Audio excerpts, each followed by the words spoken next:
Welcome to the horror story time. I hope you are not that scared of the story I'm gonna tell you right now. If you have something that maybe disturbs you, please don't listen to this and just skip. So, the story title is Adelaide's Cemetery.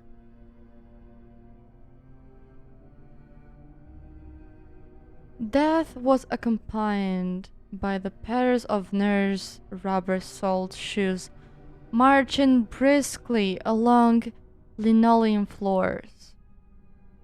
The smell of antiseptic solution, a gurney wheel in need of oil, squeaking rhythmically as another patient was rushed past.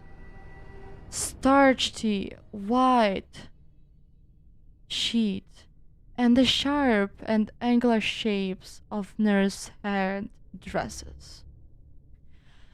My body revolted against the crisp order in violent explosions of browns, greens, and yellows against the bleached hospital whites.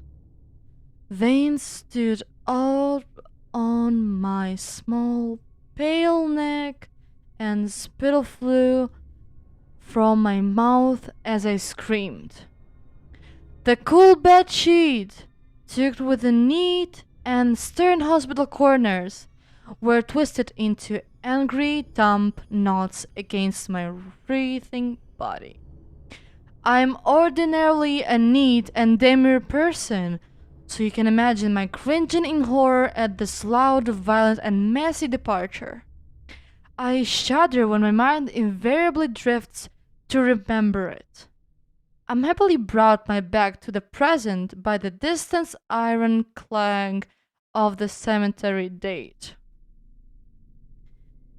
There's a reassuring and settled sameness about death. A contentment. Cool, mossy, and stone-strewn. Calm and painless. Life was hard, stressful. My father worked long days in crumbling mining tunnels cut deep into the earth.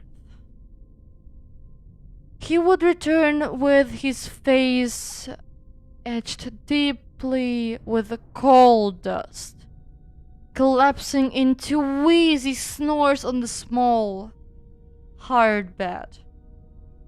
I remember, too, my mother's mouth, tight-lipped with content worry and concealing two chipped front teeth. I remember my baby brother screaming with hunger and cold. The frigid earth was chipped opened by a large-shouldered man with axes and shapes when that brother died before the spring melt. Of course there were some joyous moments, things I can recollect with nostalgia. There's one thing I remember with a thrill of excitement. Alice Eldridge and I on that summer morning. The air was the air was already thick, humid and busy, with the crickets as we ran to the creek. It was our favorite place in summer. This particular spot where water gathered, cool and shaded, in a gargling pool of deep stone. That day, for the first time, we swam naked. Our girly squeals were loud. We were exhilarated with naughtiness of it, with the thrilling of mortifying possibility that someone might appear suddenly and see us. When we got out to dress on the warm rocks, I turned to watch and she emerged, serpentine, and life from the water. Beautiful was the thought that arrived, unbidden but suddenly completely obvious into my mind. We were no longer swilling or giggling. A droplet slid over her small, round breasts. Her nipples were not brown and punched tightly and sharply from the cold water. For a terrifying and intoxicating moment, I imagined licking off the sliding droplet which rolled over her honey-colored skin. She watched me watching her, her wet, dark eyelashes framed bold, and knowing green eyes like a bewitching goddess. It's difficult now to ascertain to what extent Alice Eldridge knew about my sudden and sincere, dire desire to lick a beautiful young breast. Because we both contracted cholera in the following days. She lived, but I died. I waited, aging, but Alice didn't arrive at Highgate Cemetery for another 60 years. As with all of these others, a pile of earth was disgorged for her in dark and damp clothes. Worms struggling wetly in the too bright air. Her body was wrinkled and thin, but those sultry green eyes had never dipped. She had married a man, liar, I thought, and had 5 children. I spent those 5 decades in Hull, but she did not remain after death in ghost form. As I had, I remained alone. Sometimes I trace the name I had in life, Adelaide Quayle, 1898, 1913. With a finger as translucent and light as a whisper. The simple summary of myself is etched in modest stone, now coated with moss. These days, my existence is mainly devoted to observing unpredictable contours of the seasons. I sit for weeks on the shoulder of a stone angel to watch the snow gradually recede from sun-filled valleys. I observe the daisies, irrepressible, forcing their way through the frigid ground to greet the spring sun. I lie across the cracked stone of my own grave and watch as raindrops hurtle towards the ground from tempestuous, autumnal skies. I'm contained here by unknowable forces to the cemetery and the surrounding forest. I have little influence on the world around me except maybe a slight parting of the wind as it moves around me.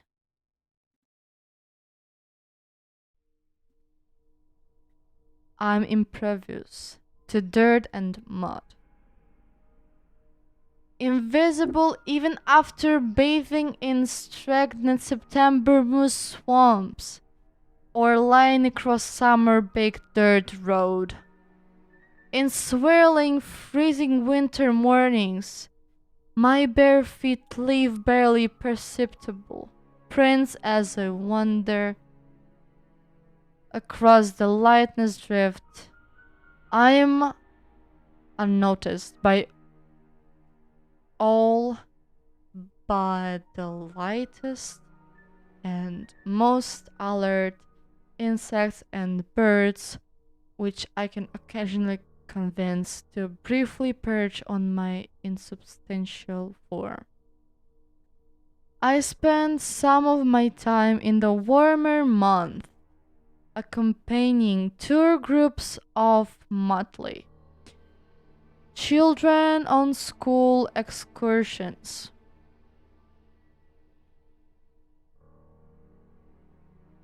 Modern people tend to burn their bodies. A morbid practice, in my opinion, but it has that positive effect of converting Highgate Hill Cemetery into more of a commemorative museum than an active cemetery. This is a relief to me.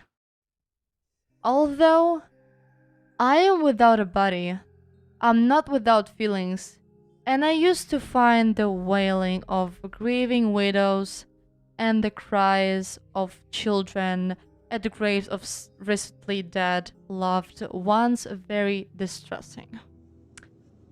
I would stand with them as they cried, wearing an invisible expression of sober and respectful grief.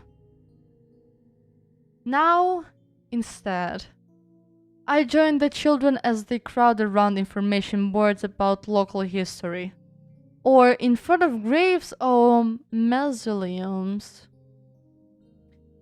One information board entitled Coal Greek Settlement 1890 1957. There's a photo of some children from my schoolhouse, taken 2 years before I started there myself. They see us, but they don't really see us. These children of the present day. I've watched mere inches from their faces as they observe their contemporaries. I can sense that understanding is lost somewhere in the colorness of the black and white image, or in our straight faces. Smiling wasn't in vogue in photographs at that time, or just by virtue of the clothing, which seems strange and old fashioned to them.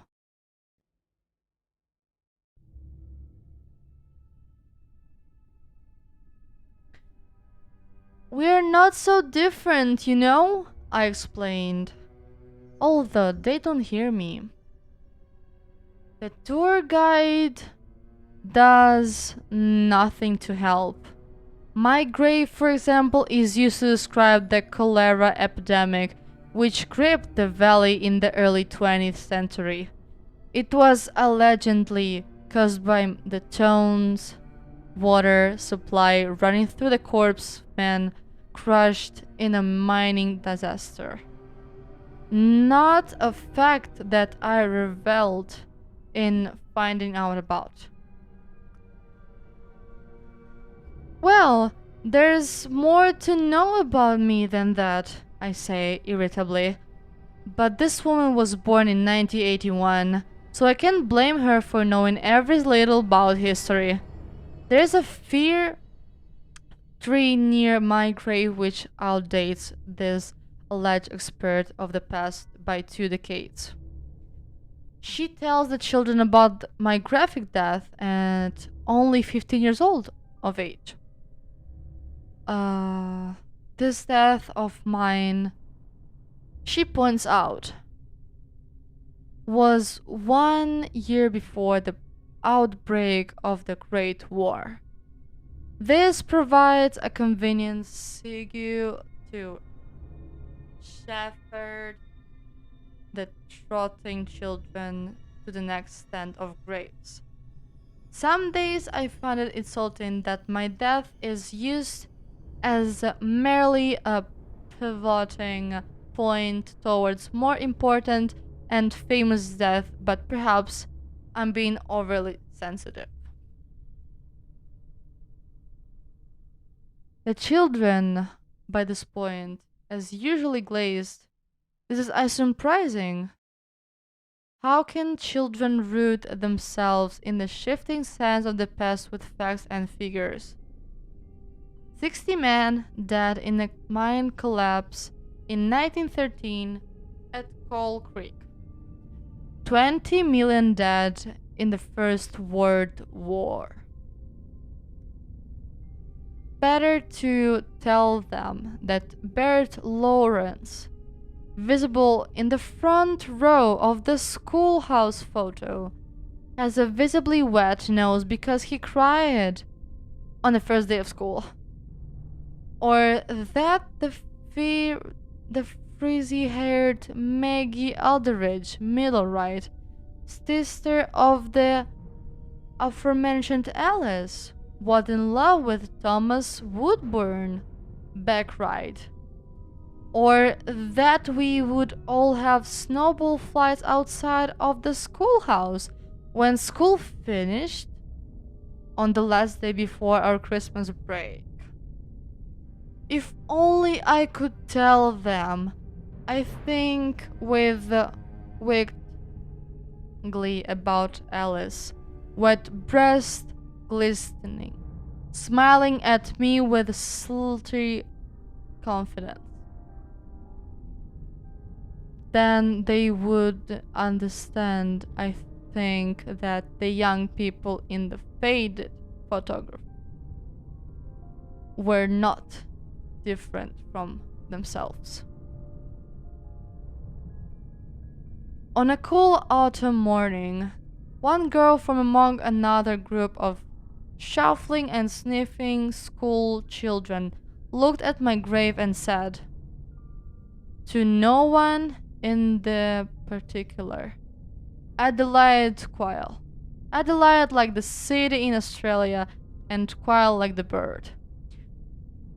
Her alert green eyes regarded my name with interest. I felt seen, recognized, celebrated. Yes, I cried unheard. Exactly. That's me. I followed the green-eyed girl, endeavoring to be helpful by giving unheard but correct answers to the question on the worksheet secured in her clipboard. I reluctantly farewelled her when her group left through the wrought iron gates 45 times. Minutes later, I obsessed over the minutiae of the meeting for glorious and delightful hours afterward. Imagine my shock and joy when the girl, my new Alice, walked through again only a week later, wrangling an exuberant golden puppy on a leash. I walked with them from the gate,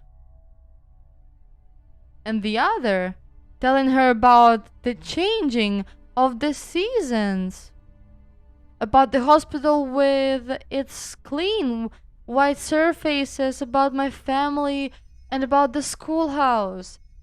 I told her that we could run together through the long grass once the weather warmed again.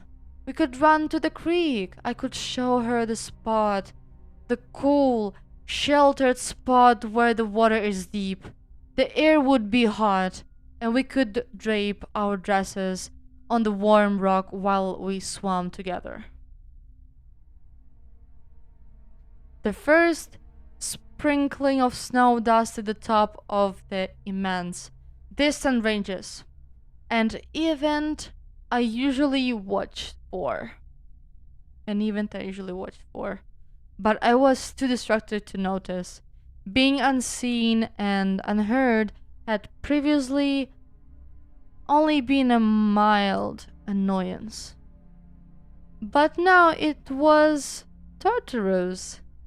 Alice arrived most days in the evening, dog on leash, traveling from gate to gate, presumably as a part of a larger loop. I screamed in agonized frustration each day as she left me, yearning to be seen, to be known, to touch, and to be touched. Inspiration came one morning when I observed a dew-covered spider web, branching and complex, ordinarily invisible but illuminated by its wetness and the bright morning sun. Nearby, a hummingbird was extracting nectar from a group of flowers. I hardened my heart and reached for the small burb. Ah, yes, so unsure what force my invisible fingers could produce. I was so as shocked as the hummingbird when I was able to grasp its tiny, almost whiteness body. I twisted its neck decisively, raised it to my lips. My invisible and blunt but persistent teeth tore at the sinewy body. Feathers twisted and fluttered to the damp earth as worm. Small organs parsed again my lips. Blood and entrails ran down my chin, coating my mouth and face. The weight of her was tortuous. I distractedly observed yellowed leaves fluttering to the ground from the oak trees to the hill. Finally, the light started to ebb from the afternoon, turning the sky into a dusty gray.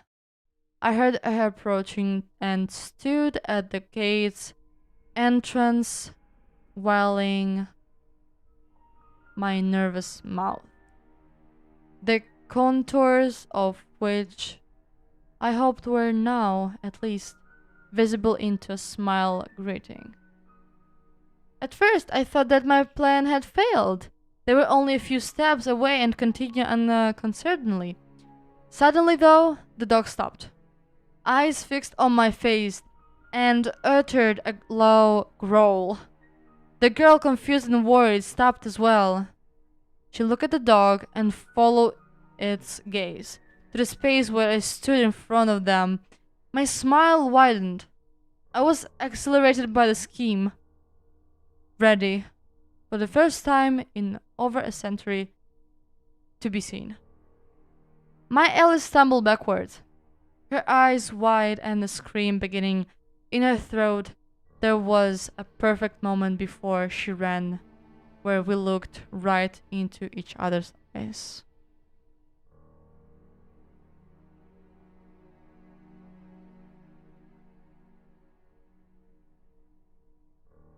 Hope you enjoyed the story, and we're going to the next one.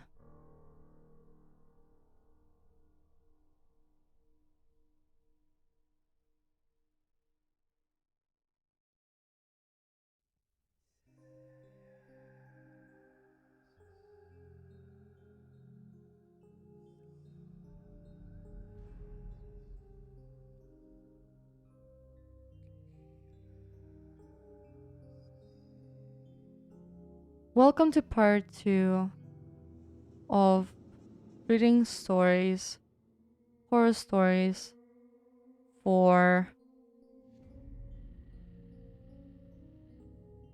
the Halloween or past Halloween. Uh,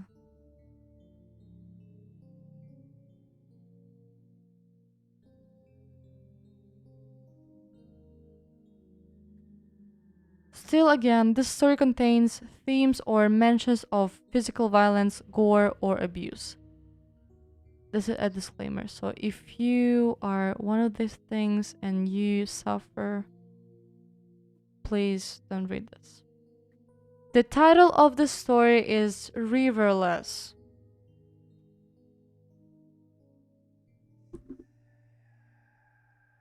The joys of living in a place between boonies, nowhere, and suburban sprawl meant weekly, sometimes daily, river runs. A river run was many things. It was a summer dusk, escaped, or a frigid, fanciful frolic. But these days, just as emerald mains of God's first sky huggers turned crisp, the water was a real escape. First, it was to Sylvia's house, around 5 long halves down Mulberry, and always quick pedal kick to cut through Miss Melwright's fence. Sylvia always had the best snack and the blankets so worn, but so warm, that its checkerboard holes didn't matter. Her mother, a definitely single and decently prideful matriarch, always left a few cigarettes out. Perfect for an angsty nature girl. Then, to John's, a bit more treacherous, but Sylvia's smooth small talk made it all the easier. He always joked that our trio was destined for friendship. But these days his philosophical mumbo jump seemed to be pushed us apart.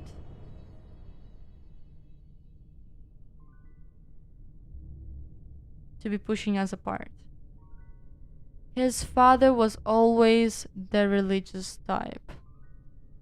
Sunday server and Madonna worshipper, but it was John's proclivity to being his own idol that made him cool. The front yard was empty, an unusual sight of the only escape he ever seemed to be punctual for. Still, we approached the peeling lemon-colored front door, a remnant of Shirley, the parallel free spirit that used to roam the Scont ranch. A triennial addition for her. Paint the door a new color and revel in the freshness. Now, all that was left was crumbling pigment and decaying paper flowers. Knock? I gestured. Sylvia gave a quick nod and I gently left a few thumbs. The last thing I wanted for his father was to come to the door. Imagine your casual porch pamphleter, but with the masculine edge of a cult leader. No response was better than a frightful lecture, so I was not going to test my luck with the passion that John had for our trips. Let's just go? Sure. I hated a wasted trip. Duck was moody, but once I got too dark, riding the bike became both a blind maze and sort of nightmare. As Sylvia and I made the trek to our winding oasis, I wondered just how John had charted.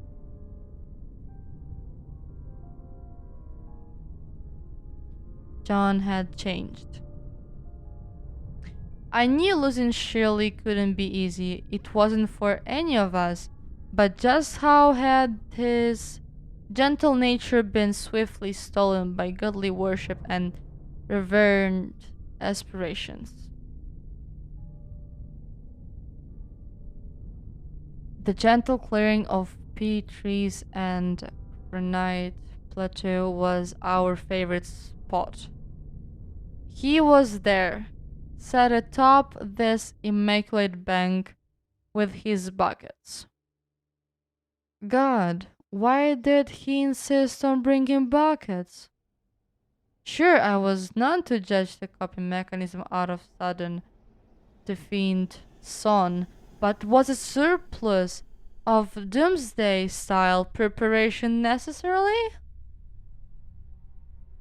I managed a quick greeting, but his docile glance at the rushing fluid, slightly positioned below us, was all the ignoring I needed. Had we ever been miserable here? Could I really blame his fixation though?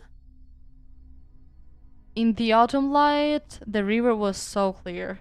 It bashed against jagged rocks and released jamples of floating foam, but remained crystal, a reflection of the three of us sat right where we always were, but embroiled in some teen drama I didn't quite understand. I'm sorry about your mother. I somehow managed the stupidity blur. Just look, it's us, he calmly uttered. All here, like we always have been. You know, God? I couldn't stand this, but I couldn't blame him either. What else could you turn to when wet pavement and a junkie with a Honda Civic were all that was needed to take away your real saving grace? Jesus, the thought still curled my inside.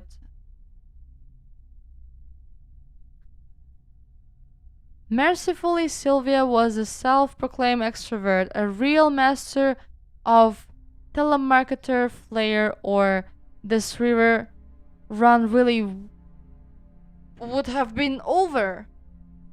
I guess you could say we salvaged at the night? Some normalcy, but none I could really digest after my no so gentle attempt at sympathetic podding. If you want, you can stay over at my house tonight, John declared. The first sign of alert exclamation I had seen from his shallow shell tonight. It had been years since our river after parties had been at any place other than mine, but his eagerness was the freshness we all needed. Our bike parade reeled up his driveway, as I had once remembered, like we had been when we were kids, excited for the arts and crafts. Shirley had mustard and movies we'd only be allowed to watch there. The layout the same. Kitchen to the left, hall to the middle, and living room to the right.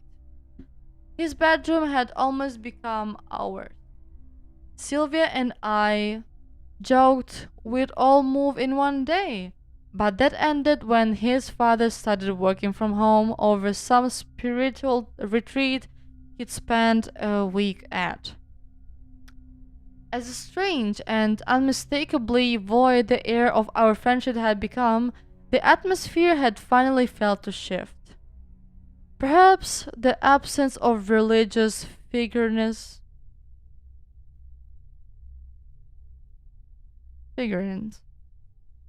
no longer adorning the now starkly plain actual walls, shook the course of this foundation, but I knew something that was different.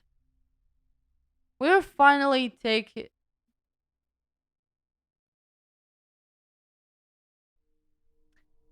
we were finally talking again, exchanging both immature and witty jargon of our carefully crafted childhood dialect. We would even spend the night in the same room, the one of endless gossip and golden recollection. That moment of slumber, long awaited sleep after the now self declared best river run ever, felt like the very first and last time I would fall into a dream. There was a perfect warmth, somehow emanating from the spirit form box of incalculable nostalgia. I walk in by my regular midnight parch, parch. I drifted towards the floor. A bulge from the undersheet somehow gone unnoticed in the whirl of our existence.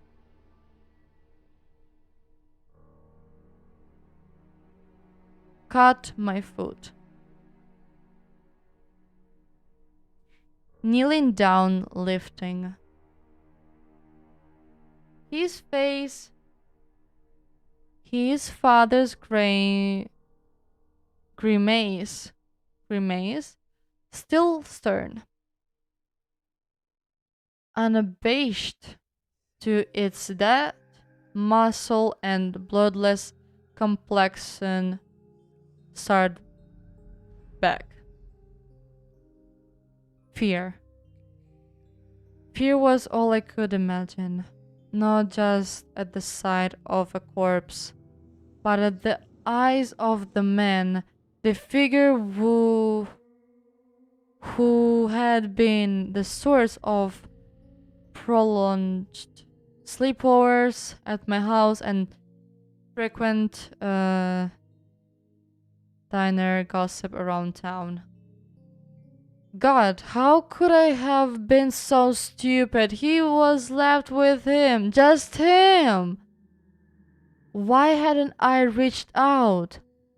Why was my first attempt at condolence some failed venture at pallid introduction? It was a flurry of regret too powerful to alert my conscience of a cadaver that lay unbranded, flattened between bed and floorboards. A glass shattered, echoing from the kitchen.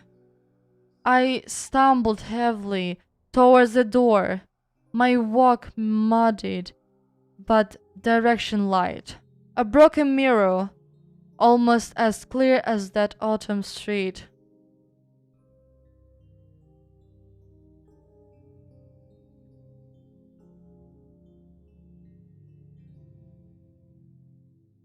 lay crystallized lay crystallized against the cold linoleum. The basement door lay askew. Why was I walking? There he was standing in a pool of blood, water, and scattered pieces of backscatter, drowning in reflections of individual and fluorescent moonlight. The basement had been looted, knee-high, still cool, almost as brisk as the river it had been carefully stolen from. He said I needed to be cleansed. I didn't want this, but he's all I had left. his face frowned by it, paralyzed with some jarring disconnected between the emotion delivery of Lost Boy and a self-realized killer. Was this some poached baptism? This was what he wanted to be cleansed. Not in this father light, but in this mother's.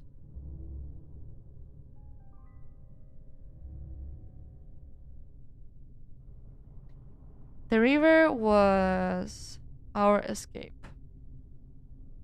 The actual escape. It always was, even when the good ones didn't die. Please, please. I couldn't. Here I stood in the Spartan bank in Devi hell.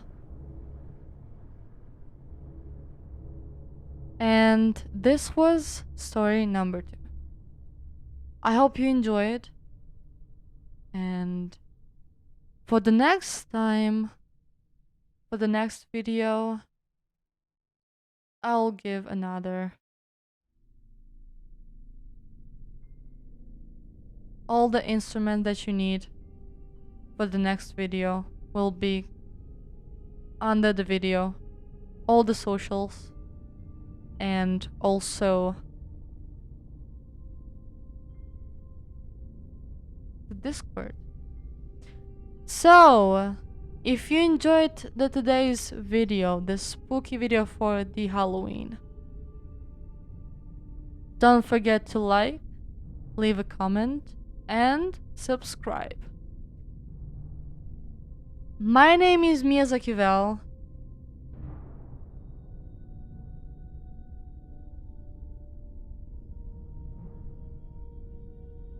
Feel free to subscribe here on YouTube and on Twitch as well. It was nice talking to y'all during this spooky season and last days of the Spooktober, which is about to end. I hope you did have some shivers or just understood the creepy things, even though the stories weren't real. And again, thank you so much for listening, for trying my best. I hope next time I will do less mistakes. Yeah, so thank you so much. See you next time. Bye bye.